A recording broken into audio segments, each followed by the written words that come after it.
할렐루야. 다들 평안한 한 주 보내셨죠?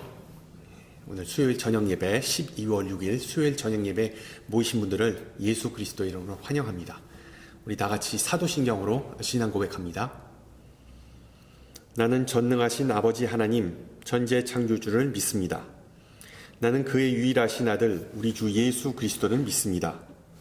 그는 성령으로 잉태되어 동정녀 마리에게서 나시고 본디오 빌라도에게 고난을 받아 십자가에 못 박혀 죽으시고 장사된 지 사흘 만에 죽은 자 가운데서 다시 살아나셨으며 하늘에 오르시어 전능하신 아버지 하나님 우편에 앉아 계시다가 거기로부터 살아있는 자와 죽은 자를 심판하러 오십니다. 나는 성령을 믿으며 거룩한 공교회와 성도의 교제와 죄를 용서받는 것과 몸의 부활과 영생을 믿습니다. 아멘. 우리 함께 찬송가 488장 하시겠습니다. 488장 이 몸의 소망 무행가.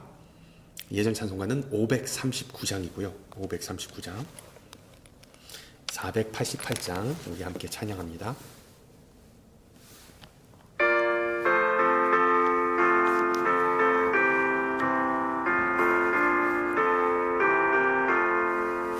이 몸의 소망 무언가 우리 주 예수 뿐일세. 우리 주 예수 밖에는 믿으리 아주 없도다. 주 나의 반석이시니 그 위에 내가 서리라. 그 위에 내가 서리라. 무섭게 바람 부는 밤 물결이 높이 설렐 때 우리 주 크신 은혜에 소망에 닿을 줄이라. 주 나의 반석이시니 그 위에 내가 서리라. 그 위에 내가 서리라. 세상에 믿던 모든 것 끊어질 그날 되어도 구주의 언약 믿사와 내 소망 더욱 크리라. 주 나의 반석이시니 그 위에 내가 서리라. 그 위에 내가 서리라. 바라던 천국 올라가 하나님 앞에 배울 때 구주의 의를 힘입어 어여시 바로 서리라. 주 나의 반석이시니 그 위에 내가 서리라. 그 위에 내가 서리라. 아멘. 하나님께서 오늘 저녁 우리에게 주신 말씀 시편 42편입니다. 시편 42편. 제가 가진 성경으로 구약 832페이지고요. 시편 42편 말씀을 받들어 봉독합니다. 하나님이여 사슴이 시냇물을 찾기에 갈급한 같이 내 영혼이 주를 찾기에 갈급하나이다. 내 영혼이 하나님 곧 살아계시는 하나님을 갈망하나니 내가 어느 때에 나아가서 하나님의 얼굴을 배울까. 사람들이 종일 내게 하는 말이 내 하나님이 어디 있느뇨 하오니 내 눈물이 주야로 내 음식이 되었도다. 내가 전에 성의를 지키는 무리와 동행하여 기쁨과 감사의 소리를 내며 그들을 하나님의 집으로 인도하였더니 이제 이 일을 기억하고 내 맘이 상하는도다. 내 영혼아 내가 어찌하여 낙심하며 어찌하여 내 속에서 불안해하는가. 너는 하나님께 소망을 두라. 그가 나타나 도우심으로 말미암아 내가 여전히 찬송하리로다. 내 하나님이여 내 영혼이 내 속에서 낙심이 되므로 내가 요단 땅과 헤르몬과 미살산에서 주를 기억하나이다. 주의 폭포 소리에 깊은 바다가 서로 부르며 주의 모든 파도와 물결이 나를 휩쓸었나이다. 낮에는 여호와께서 그의 인사하심을 베푸시고 밤에는 그의 찬송이 내게 있어 생명의 하나님께 기도하리로다. 내 반석이신 하나님께 말하기를 어찌하여 나를 잊으셨나이까? 내가 어찌하여 원수의 압제로 말미암아 슬프게 다니나이까 하리로다. 내 뼈를 찌르는 칼같이 내 대적이 나를 비방하여 늘 내게 말하기를 내 하나님이 어디 있느냐 하도다. 내 영혼아, 내가 어찌하여 낙심하며 어찌하여 내 속에서 불안해하는가? 너는 하나님께 소망을 두라. 나는 그가 나타나 도우심으로 말미암아 내 하나님을 여전히 찬송하리로다. 아멘. 이번 주부터 대강절이 시작했습니다. 의외로 많은 분들이 잘 모르시는 사실인데 대강절은 교회력에 있어 새로운 한 해의 시작을 알리는 중요한 절기입니다. 새로운 한 해. 일반적으로 세상 사람들은 1월 1일에 새해를 시작하지만 우리 그리스도인들은 대강절 첫 주일, the first Sunday of Advent, 즉 금년에는 12월 3일부터 새롭게 신앙생활을 시작하였다는 점을 기억하시기 바랍니다. 또한 많은 신앙인들이 대강절이라는 표현보다 성탄절이라는 표현을 선호하는데 여러분 어떤 면에서 이 성탄절이라는 단어는 상당히 축소적인 표현입니다. 예수님의 탄생 사건 그 자체에만 초점을 맞추다 보면 그 앞에 그리고 그 뒤에 있는 수많은 예언과 그리고 약속과 그리고 사건들은 잊혀지기 쉽상이기 때문이죠. 따라서 우리 신앙인들은 성탄절이나 크리스마스라는 표현보다 대강절이라는 좀 함축적이면서도 또한 포괄적인 의미를 가진 좋은 표현을 좀 쓰셨으면 좋겠습니다. 대강절은 도래하다 또는 오셨다라는 라틴어 advenire에서 유래되었습니다. 즉 대강절의 신학적인 의미는 그리스도께서 오셨고 그리스도께서 우리와 지금도 함께 계시고 그리고 그리스도께서 다시 오신다 입니다. 과거의 메시아 예수님, 현재의 임마누엘 예수님, 그리고 미래의 마라나타 예수님을 회상하고 기다리는 아주 귀하고 복된 기간이죠. 그러므로 이어지는 4주 동안 대강절에 관한 말씀을 좀 나누고자 합니다. 여러분 대강절 하면 가장 먼저 떠오르는 것이 바로 크리스마스 트리입니다. 크리스마스 트리. 제가 미국에 처음에 와서 미국 교회들은 이 성탄절 예배, 대강절 예배를 어떻게 드리는지 궁금해서 몇몇 교회들을 탐방했습니다. 그 어떤 교회는 교회 로비와 그리고 예배당 안에 크고 화려한 트리를 장식해 놓은 교회도 있었지만 또 어떤 교회는 건물 내에 그리고 건물 외에 일체 장식은 하지 않고 오직 강단 옆에 조촐하게 대강절 리스, 크리스마스 리스 하나만을 배치한 모습을 봤습니다. 여러분 크리스마스 리스가 뭔지 아시죠? 소나무 가지를 이렇게 동그랗게 화한 모양으로 만든 장식품인데 보통 문이나 그 벽에 걸어 놓습니다. 근데 제가 가본 교회들은 지금 화면에 보시는 사진처럼 리스를 이렇게 세워놓지 않고 그리고 눕혀서 5개의 초를 꼽아 놓았더군요. 5개의 초. 물론 여기에는 대강절에 얽힌 신학적인 메시지가 있는데 잠깐 그 내용을 말씀드리고자 합니다.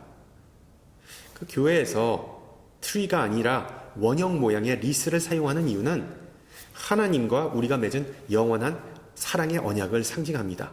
마치 결혼식에서 신랑 신부가 원형으로 된 반지를 서로 교환함으로 상대방을 영원히 사랑하겠다라는 서약의 상징과 비슷합니다. 또한 그 리스 위에 매주마다 촛불을 하나씩 켜는 이유는 예수님은 죄에 빠진 어두운 세상을 밝히기 위해 빛으로 이 세상에 오셨음을 상기시켜 주기 위함이죠. 예수님은 소망, 사랑, 희락 그리고 평화를 주시기 위해 이 세상에 오셨기 때문에 대강절 첫 주부터 넷째 주까지 초를 하나씩 차례대로 하나씩 킵니다. 그리고 크리스마스 이브 예배에는 빛 대신 예수님을 상징하는 5번째이자 마지막 초를 점등하는 것이죠. 우리가 어렸을 때 생일보다 크리스마스가 좀 더 설렜던 이유 중에 하나는 바로 선물에 대한 기대감이 아니었을까 생각해 봅니다. 그런데 나이가 들수록 크리스마스 선물에 대한 기대감이나 설레임이 점점 줄어듭니다. 그런데 여러분, 대강절 리스가 전해주는 의미를 한번 생각해 보세요. 우리에게 가장 귀한 선물이신 예수님은 소망, 사랑, 희락과 평화라는 어떻게 보면 4종 종합 복합 선물 세트를 가지고 오신 것이죠. 이 세상이 절대로 줄 수 없는 유일한 선물, 절대로 값을 매길 수 없는 그런 귀한 선물은 우리뿐만 아니라 오늘 본문에 나오는 시편의 기자에게도 절실히 필요했던 것으로 보입니다. 어떤 이유에서였을까요? 그 내용을 살펴보기에 앞서 우선 표제와 각주에 나온 것처럼 본 시편 기자는 성전의 성가대였던 고라 자손의 한 사람이었던 것으로 보입니다.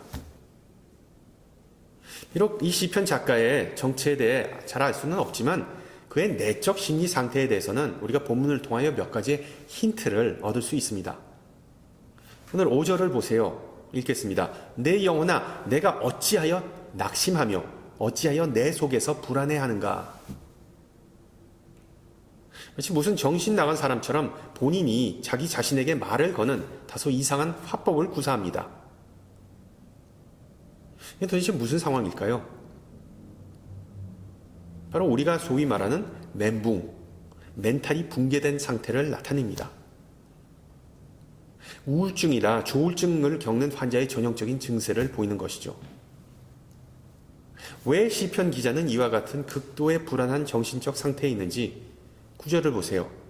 어찌하여 나를 잊으셨나이까? 내가 어찌하여 원수의 압제로 말미암아 슬프게 다니나이까? 시편 기자는 암울한 현실 때문에 절망과 고통을 호소합니다. 부와 명예, 가족과 친구들을 다 잃어버렸다고 암시합니다. 심지어 하나님마저 자신을 버렸다는 더 괴로운 현실을 토로하고 있습니다. 이 세상에 나 홀로 남겨졌구나. 나를 위로해 줄 리가 아무도 없구나라는 그 생각 때문에 눈물이 흐른다고, 그리고 또한 눈물이 흐른다고 시편은 기억하고, 또한 어떻게 보면 자살 충동을 느끼는 그런 시편 기자의 모습을 엿볼 수 있는 것이죠. 이 사람이 나락에 빠진 또 다른 이유는 바로 무력함입니다. 무력함.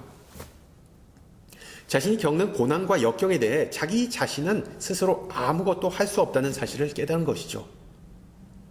심지어 자신의 상황이 나아질 기미가 보이지 않자 다른 이들에게 조롱을 당합니다. 10절. 내 뼈를 찌르는 칼같이 내 제적이 나를 비방하여 늘 내게 말하기를 내 하나님이 어디 있느냐 하도다.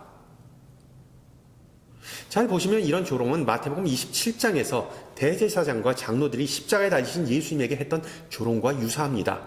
그가 하나님을 신뢰하니 하나님이 원하시면 이제 그를 구원하실지라 그의 말이 나는 하나님의 아들이라 하였도다. 이 세치혀로 사람을 죽이고 살리는 것의 전형적인 사례입니다. 마지막으로 시편 기자를 절망하게 만드는 요인은 바로 사무치는 그리움입니다. 사무치는 그리움. 과거에 좋았던 나날들을 회상하는 것으로 볼 때 그는 제법 잘 나갔던 사람으로 추정됩니다. 어느 정도의 신분과 그리고 또한 위치를 가졌고 하나님과 친지들과 화평한 관계를 나누었던 것으로 보입니다. 그리고 4절을 보세요. 내가 전에 성의를 지키는 무리와 동행하여 기쁨과 감사의 소리를 내며 그들을 하나님의 집으로 인도하였더니 이제 이 일을 기억하고 내 마음이 상하는도다. 이게 무슨 뜻입니까? 예전에는 다른 이들과 더불어 성전에 가서 기쁨의 제사를 드리기도 했지만 지금은 더 이상 공적인 자리에서 기쁨과 감사의 목소리를 내지 못할 정도로 자신의 믿음이 무너졌다는 뜻이겠죠. 자, 종합해보면 시편 기자는 어느 연유에서인지 쫄딱 망해서 극심한 스트레스를 받는 상황이었습니다. 사회적으로 매장되어서 하나님을 믿지 않는 자들에게 조롱을 당하고 성전에 가서 더 이상 감격의 예배를 드리지 못하는 처참한 상황에 처했습니다. 그런데 우리가 염두에 둬야 할 부분이 있습니다. 오늘 본문에서 언급된 하나님의 집은 물론 예루살렘 성전을 의미하는데 솔로몬 왕이 지은 성전이 아니라 바빌론 포로 이후에 귀한 자들이 재건한 성전을 가리킵니다. 많은 성서학자들은 문맥과 역사적인 정황을 미루어 볼 때 본 시편이 포로기 후대에 작성되었다고 주장하기 때문이죠. 이 같은 문맥을 염두에 두면 시편 기자가 왜 절망에 빠졌는지를 짐작할 수 있습니다. 바빌론에 의해 멸망당하고 포로로 끌려갔던 이스라엘은 더 이상 주권 국가가 아니었습니다. 수십 년 후에 귀환한 유대인들은 이제 페르시아 제국에 막대한 조공을 바치어야만 했습니다. 더 나아가 암몬, 모압 그리고 에돔과 같은 적대적인 이웃 나라들은 성전과 성벽 재건을 하고자 하는 귀환자들을 수시때때로 괴롭혔습니다. 치안과 경제 상황이 극도로 불안한 상황 속에서 유대인들은 성전 예배보다 생계에 신경이 더 쓰였겠죠. 학개서와 그리고 느헤미야서에 나온 역사적 정황을 본 시편이 지금 암시하고 있는 것입니다. 따라서 오늘 읽은 시편은 어떤 한 특정한 사람이 아닌 온 국가가 처한 위기를 드러내는 것입니다. 온 국가가 처한 위기. 마치 수많은 회사가 무너져서 사람들이 일자리를 잃고 가정이 무너지고 자살률이 급증했던 1997년에 한국이 겪은 외환위기, 소위 말하는 IMF 사태와 유사한 상황을 반영하는 것이죠. 하늘이 무너져도 솟아날 구멍이 있다라는 속담처럼 시편 기자는 결코 포기하지 않았습니다. 절망적인 상황 속에서 마냥 손을 놓고 있지 않았습니다. 오늘 본문에서 중요한 구절, 5절 그리고 12절을 보세요. 똑같은 구절입니다. 그 내용이 반복되는데요. 기본적으로 시편 기자는 하나님께 소망을 둔다. 하나님께 소망을 둔다. 그리고 여전히 하나님을 찬양한다라고 고백합니다. 바로 오늘 본문의 메시지이기도 한데 여러분 소망과 찬양은 뗄 수 없는 관계를 나누고 있습니다. 소망이 없는 사람은 찬양하지 않고 찬양하지 않는 사람에게는 소망 또한 없다는 의미죠. 앞서 말씀드렸듯이 오늘 읽은 본문은 개인 탄원시가 아닌 공동 탄원시입니다. 공동 탄원시. 슬픔에 빠진 이스라엘 공동체, 민족이 다 함께 성전에 모여서 함께 불렀던 노래였습니다. 그러나 또한 본 시편은 우리 개개인이 겪을 수 있는 현실을 반영하기도 합니다. 예를 들어 가족이나 지인이 불치의 병에 걸리면 가정의 행복이 파괴되고 가정이 파탄나는 경우가 종종 발생합니다. 순식간에 사업이 망하거나 직장을 잃어서 경제난에 빠지는 경우 또한 우리에게 낯선 일이 아닙니다. 아니면 지금처럼 경제가 어려울 때 내 월급 빼고 모든 게 다 미친 듯이 올라간다라고 체념하는 사람들 수두룩합니다. 또 어떤 때는 자녀가 말썽을 부려서 속이 터지는 경우가 있습니다. 아니면 마음 먹고 하나님 일을 좀 해보려고 하지만 온갖 유혹과 시험이 몰려오기도 합니다. 다른 이들의 무심한 말이나 행동 때문에 깊은 상처를 입는 경우도 종종 발생합니다. 여러분은 인생이 주는 시련과 고난에 어떻게 대처하시는지요? 인생을 대하는 자세, 여러 가지가 있겠지요. 근데 우리 신앙인들에게 가장 기본적인 반응은 바로 기도 아니겠습니까? 흑인 가스펠 음악의 아버지라 불리는 토마스 도르시라는 분이 있었습니다. 자신의 아내가 유산을 하면서 아기와 그리고 아내가 동시에 둘 다 목숨을 잃었을 때 그가 취했던 반응은 바로 기도와 찬양이었습니다. 인생의 풍랑 속에서 절망에 빠지지 않기 위해 주님께서 자신의 손을 잡아주시고 또한 앞으로 몰려올 풍랑 가운데서도 인도해달라고 작곡한 노래가 있는데 그 노래 여러분도 다 잘 아실 거예요. 주님여 이 손을 꼭 잡고 가소서 약하고 피곤한 이 몸은 폭풍 후 흑암 속 해치사 빛으로 손잡고 날 인도하소서. 모든 신앙인은 뜻하지 않게 고난을 겪고 절망에 빠질 수 있습니다. 중요한 사실은 하나님의 이름을 찬양하고 구하는 자에게 하나님은 위로와 용기를 주신다고 성경은 약속한 것입니다. 그렇습니다. 신앙인이 찬양하고 기도하는 이유는 그의 삶이 비단길이나 꽃길이기 때문이 아닙니다. 인생이 주는 그 어떤 어두운 시련과 고난보다 하나님의 영광은 더 밝게 빛나기 때문에 우리는 찬양합니다. 삶이 우리를 아무리 흔들지라도 굳건한 반석이신 예수님 말씀 위에 우리가 서 있기 때문에 우리는 또한 찬양합니다. 부활하신 예수님께서 의심하는 도마에게 보지 않고 믿는 자는 복되도다 라고 하셨는데, 저는 그 말씀을 내키지 않아도 믿는 자가 복되도다 라고 해석합니다. 여러분 그렇지 않습니까? 내키지 않을 때, 마음이 동하지 않을 때 기도와 찬양으로 하나님에게 소망을 두는 것 결코 쉽지 않습니다. 힘들고 어려울 때 기도하고 찬양해야 한다는 사실을 머리로는 알지만 마음이 안 따라옵니다. 그런데 우리가 그와 같이 영적으로 막혀 있을 때, 시편 기자는 우리가 잘 아는 목마른 사슴이라는 은유를 사용하면서 그 답답한 마음을 극복하고 절망에서 벗어날 수 있는 구체적인 방법을 제시하고 있습니다. 대강절의 참된 의미는 예수님의 오심을 아무 생각 없이 수동적으로 맞이하는 기간이 결코 아닙니다. 그냥 세상 속에서 정신없이 살다 보니까 벌써 크리스마스네, 한 해가 다 갔네 라는 생각이 든 적이 있으신지요? 아마 그것이 우리 대부분의 삶의 모습일 겁니다. 그럼 미안하지만 그것은 예수님을 전혀 기다리지 않았다는, 즉 예수님에게 소망을 두는 훈련을 아예 하지 않았다는 의미이기도 합니다. 여러분, 대강절의 참된 의미는 예수님의 오심을 우리가 능동적으로 기다리는 것입니다.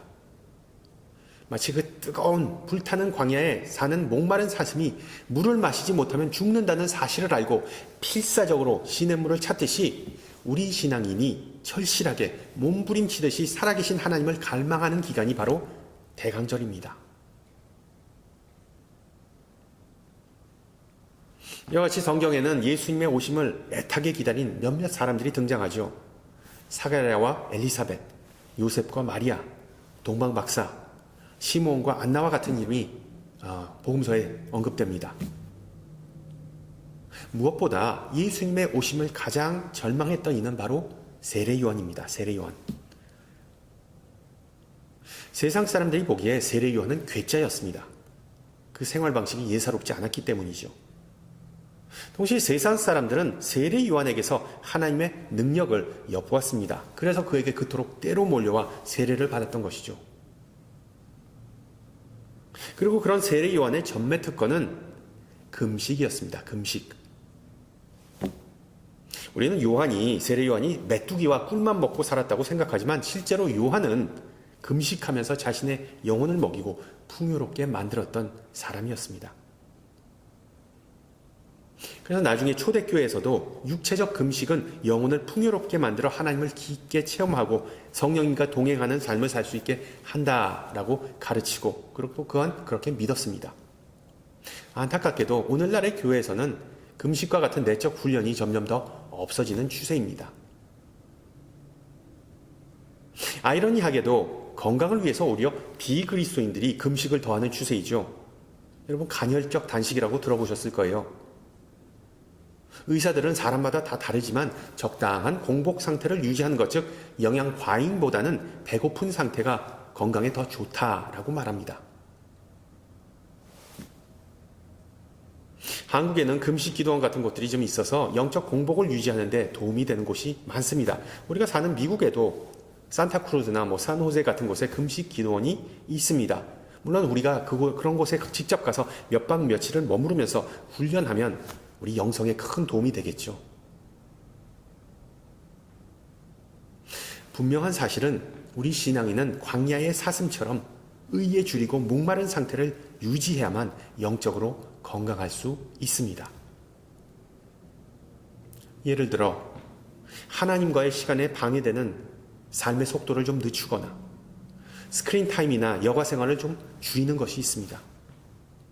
또는 지난주에 말씀드렸듯이 바다 깊은 곳으로 나가는 것도 있습니다. 즉 자신에게 익숙한 봉사와 섬김을 좀 제쳐두고 낯설고 어려운 사역에 도전하는 것 또한 해답이죠. 마지막으로 가족 생활 패턴 그 자체를 바꾸는 것을 수반합니다. 그것이 바로 우리가 영적 공복을 유지할 수 있는 비결입니다.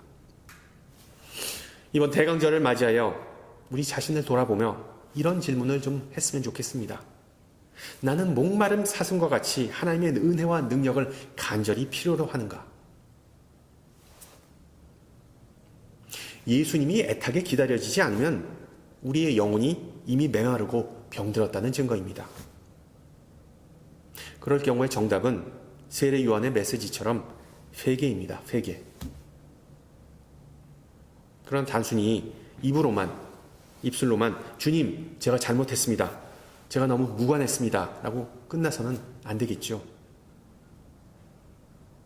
영적 갈급함을 회복하기 위해서는 고백과 더불어 구체적인 행동이 뒤따라야 하는데 앞서 말씀드렸듯이 자기 절제 즉 내려놓음 없이는 영적 성장과 성숙이 불가능해집니다.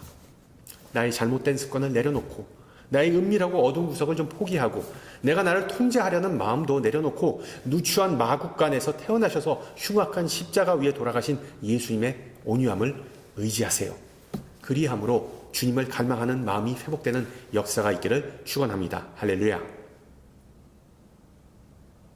그 어떤 경우에도 하나님은 나의 유일한 소망이자 도움이시라는 그 사실을 꼭 붙잡으시기 바랍니다. 우리에게 너무나 잘 알려진 구절이죠.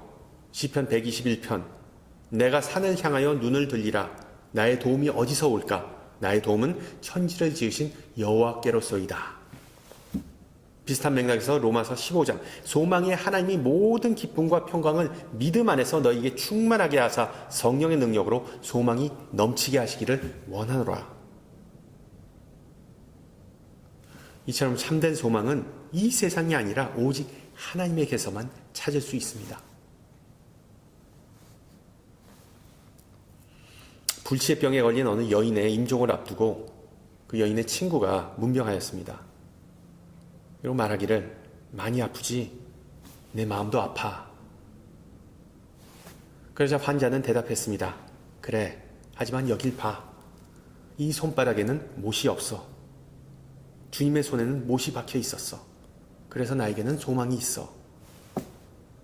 또한 자신의 머리를 가리키면서 내 머리에는 가시임 연류관이 쓰여 있지 않아. 그래서 나는 소망이 있어. 라면서 그 친구를 위로해 주었답니다. 기독교 영성작가 유진 피더슨은 많은 사람들이 소망이라고 부르는 것은 그 의미와는 실제로 다른 것을 가리킨다. 소망, 호프와 소원, wish는 다르다라고 지적하면서 주님께 소망을 두는 의미를 다음과 같이 설명합니다. 소원은 모든 이가 공통적으로 하는 행위이다. 우리가 원하고 바라는 것을 미래에 투영하는 것이 바로 소원이다. 우리가 단순히 거룩하거나 선한 것을 소원하는 것을 소망이라고 부를 수 없다. 소원은 우리의 자아를 미래로 향하게 하는 것인 반면에 소망은 우리의 믿음에서 파생되는 것이다. 소망은 하나님이 하시는 일을 향하고 있는 반면에 소원은 우리 인간이 하는 일을 향하고 있다. 고로 주님께 소망을 두는 것은 개인적인 소원을 차츰 제거해 나가는 과정이자 우리가 간절히 바라는 것에 대한 환상을 완전히 내려놓고 하나님께서 이루실 일을 예상하면서 사는 것이다.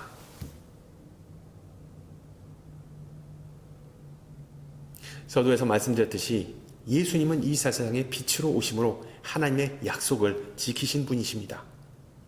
우리가 항상 기억해야 할 사실은 예수님께서 바로 우리의 삶의 소망이라는 점입니다. 그렇습니다. 예수님은 우리의 소망의 유일한 이유입니다. 그리고 주님은 끝날까지 우리에게 소망의 빛으로 비춰주실 것이라고 약속을 하셨습니다. 이번 대강절에 다시 오시는 예수님을 기도와 찬양과 감사로 준비하고 맞이시기를 축원합니다. 함께 기도합니다. 은혜가 많으신 하나님, 오늘 시편 기자를 통해 역경 속에서 하나님께 소망을 두는 방법을 가르쳐 주심을 감사합니다. 시험과 고난을 당하고 심지어 수치를 당할 때 신앙인은 세상을 바라보지 말고 오직 주님을 갈망하며 주님을 사랑하며 주님을 의지하라고 말씀하셨습니다. 우리에게 주신 진리와 용기의 말씀을 품고 이제 세상으로 다시 나아가고자 합니다. 광야 같은 세상 속에서 영적으로 갈급함을 느낄 때 하나님의 선하심과 인자하심이 영영토록 나를 따른다는 시편 기자의 고백처럼 우리 안에 계신 성령님의 능력을 의지하면서 승리하는 역사가 있기를 간구합니다. 다시 오실 주님에게 초점을 맞추고 새 하늘과 새 땅을 바라보면서 살게 하여 주시옵소서. 주님께서 오신 대강절은 기쁨과 은혜가 넘치는 기간이지만 이 세상에는 아직도 많은 슬픔과 아픔과 분쟁이 존재합니다. 이 세상의 어두운 곳곳을 비추시기 위해 이 땅에 오신 예수님을 본받아 우리도 주님의 사랑과 은혜를 주변에 있는 이들과 그 너머에 있는 이들에게 전하기를 기도합니다. 부디 우리의 손과 발이 주님의 나라를 세우고 하나님의 영광을 드러내는 도구로 사용되게 하옵소서. 그 어떤 상황 속에서도 항상 기뻐하고 감사하고 찬양하면서 주님의 빛 가운데 걸어가는 은혜를 내려주시옵소서. 함께 주님 가르쳐주신 기도합니다. 하늘에 계신 우리 아버지, 아버지의 이름을 거룩하게 하시며 아버지의 나라가 오게 하시며 아버지의 뜻이 하늘에서와 같이 땅에서도 이루어지게 하소서. 오늘 우리에게 일용할 양식을 주시고 우리가 우리에게 잘못한 사람을 용서해 준 것 같이 우리 죄를 용서하여 주시고 우리를 시험에 빠지지 않게 하시고 악에서 구하소서. 나라와 영광, 권능과 영광이 영원히 아버지의 것입니다. 아멘. 네, 예배를 마쳤습니다. 한 주간 평안하시고요. 저는 다음 주 이 시간에 뵙겠습니다. 샬롬.